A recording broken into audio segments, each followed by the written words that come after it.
This video is going to have a look at profile diagrams, which are a thing that we use to demonstrate how exothermic and endothermic reactions happen.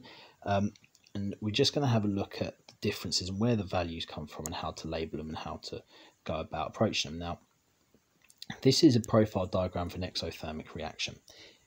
As the reaction goes on, we move across the graph. The energy of the actual chemicals in the reaction is shown by the y-axis. Now, what's really important here, and this is one of the bits that really gets people a bit confused, is that because an exothermic gets hotter, they think the product should be up here. But as you should hopefully remember, the definition of an exothermic reaction is that the heat energy is given to the surroundings. Now, the surroundings isn't normally the water, it could be the air. So that means that the energy is going into the surroundings, so it must be coming from the reactant. So therefore, the energy must decrease.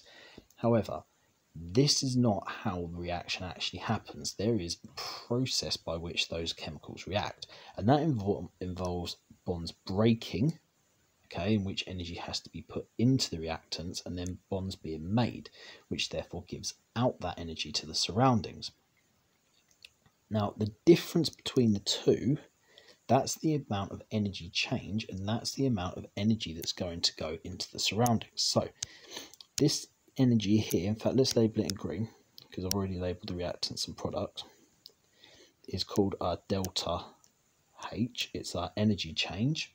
Okay, and this is what has gone out to the surroundings. Now,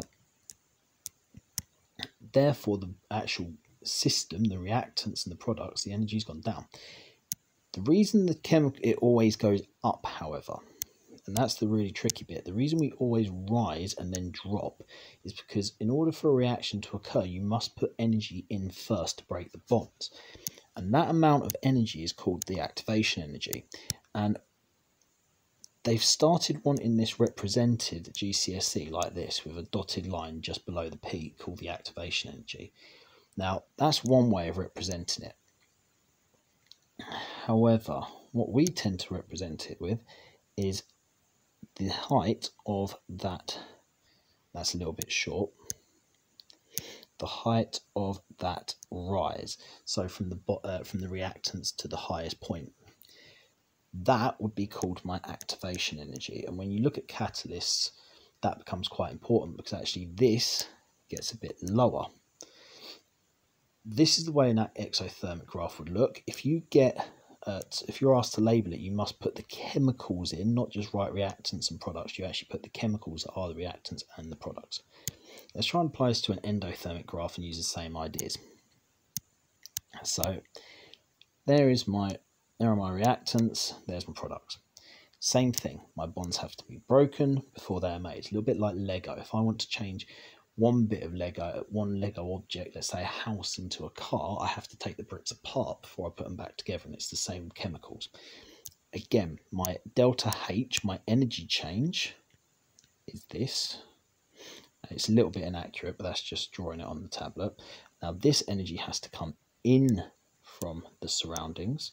So that's why it's an endothermic, because it's taking energy in from the surroundings. The height from the reactant, again, to the highest point, that is my activation energy, right?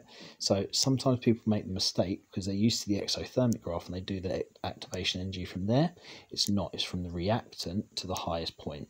Again, GCSE, for some reason, they don't mind a dotted line that goes sort of across here, labelled as the activation energy.